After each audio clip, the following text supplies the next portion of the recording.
Eh bien le bonjour mesdames, messieurs, bienvenue sur la chaîne Enzo Potager. On se retrouve pour une nouvelle vidéo. Aujourd'hui, on va parler un petit peu de ce qu'on fait en septembre. Je vais tout simplement vous partager quelques images qu'on a réalisées au potager à mi-septembre. On va commencer tout de suite avec l'engrais vert. Nous, on aime bien mettre un petit peu de l'engrais vert entre nos cultures, après nos cultures, histoire d'enrichir le sol, que ça travaille un petit peu en profondeur, voilà, que le sol puisse tout simplement se régénérer. On travaille avec de la Facelli et de la veste commune. Tu n'as pas forcément besoin de beaucoup travailler ton sol. L'idée c'est juste de semer correctement. Donc tu essayes d'aplanir ta terre et de semer comme tu peux. Donc nous on a improvisé avec un ancien semoir à gazon. C'est pas du tout fait pour l'engrais vert. Mais ça passe on va dire plutôt bien. Voilà, ça évite de semer à la main. Ça répartit plutôt bien l'engrais. On utilise donc ça dans la vidéo, comme tu peux le voir. Ça fonctionne plutôt bien. On verra lorsque les graines auront levé. Je suis plutôt confiant. Alors l'idée en fait avec l'engrais vert, c'est de faire une sorte de petite prairie fleurie. Voilà, il faut répartir un maximum tes graines sur la surface voulue. Faut pas hésiter à en mettre un petit peu, hein. L'idée ensuite, ça va être de les tasser. Parce que si tu ne les tasses pas, ça ne va pas forcément germer. Tasser tes graines, qu'elles soient bien en contact avec le sol, c'est super important. Avant, l'engrais vert, j'avais tendance à l'enfouir dans le sol et je me suis rendu compte que ça servait pas à grand chose. Au contraire, j'ai même eu l'impression que plus je l'enfouissais et moins ça poussait. Donc maintenant, je travaille comment?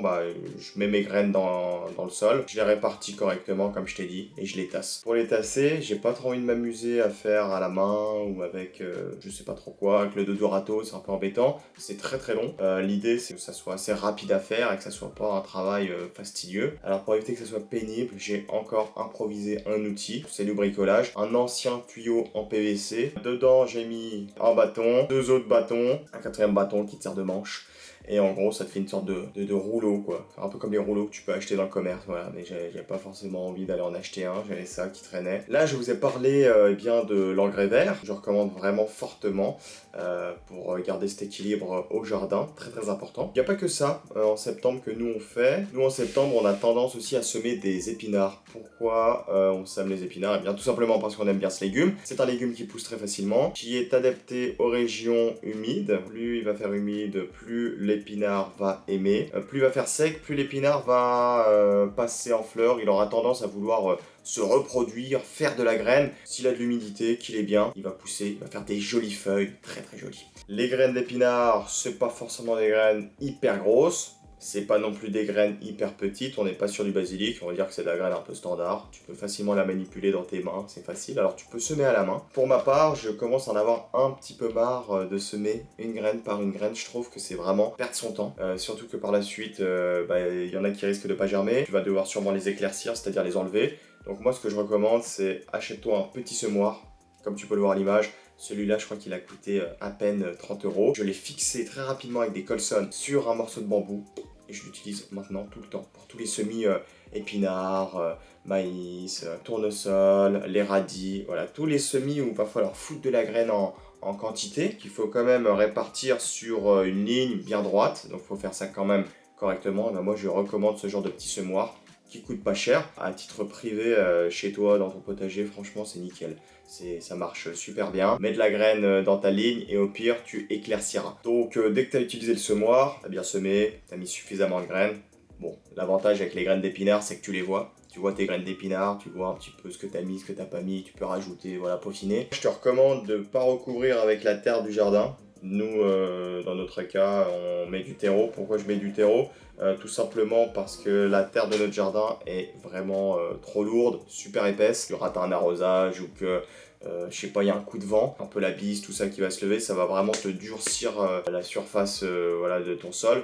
Et pour germer, c'est vraiment pas l'idéal. Alors je te conseille d'investir dans un sac de terreau, 2 sacs de terreau, et tu recouvres tes graines avec du terreau. Voilà, ça c'est mon conseil. Tu prends du terreau universel, c'est super, ça sera toujours beaucoup plus léger que la terre du jardin. Et suite à ça, alors il y a 2 écoles, ceux qui vont tasser, comme je t'ai dit pour l'engrais vert. Moi je tasse pas. Je tasse pas, j'arrose. J'arrose bien correctement. L'arrosage, je trouve que ça suffit amplement pour tasser tes graines, à moins dans tous les cas être en contact entre ta couche de terre en dessous, la tranchée que tu as faite, et le terreau que tu as mis par-dessus. Et du coup avec l'arrosage, ça va gentiment voilà, tout se coller comme ça. L'idée c'est pas que ça soit béton, c'est que ça pousse quand même un peu. Très bon arrosage et il va falloir surveiller l'arrosage jusqu'à qu'il y ait la levée des graines, ça c'est le plus important. Dès que ça a levé, t'es pépère, y a pas de souci. Et on va finir cette petite vidéo en vous montrant notre récolte de potimarron. Voilà, on les a tous récoltés en même temps, on les a bien laissés mûrir. Les pédoncules, donc la petite tige là qui sort du potimarron, le pédoncule, il est bien brun, ce qui veut dire qu'ils vont bien se conserver durant tout l'hiver. En théorie. Là, on a une belle couleur sur les potimarrons, vraiment super, super beau, super appétissant. Et puis, on finit cette petite vidéo avec quelque chose de très original, surtout chez nous. On n'a pas l'habitude de voir ça. À 900 mètres d'altitude, en Haute-Savoie, eh bien, c'est le melon. Ça fait plaisir. Ça a bien poussé. Et on a réussi à avoir, je dirais, au total, 6 melons. 5-6 melons. 3 qui étaient pas assez mûrs, donc ça avait un goût fade. Pas dégueu, pas sucré non plus. Je restais un peu sur ma faim à chaque fois, c'est je finis avec les melons. J'espère que cette petite vidéo vous aura plu, en espérant que ce format de vidéo vous plaise. N'hésite pas à mettre un petit like sur la vidéo, c'est super gratifiant. Abonne-toi à la chaîne YouTube si c'est pas déjà fait. Sur ce, moi je te dis à la prochaine dans une nouvelle vidéo au potager. Ciao l'équipe.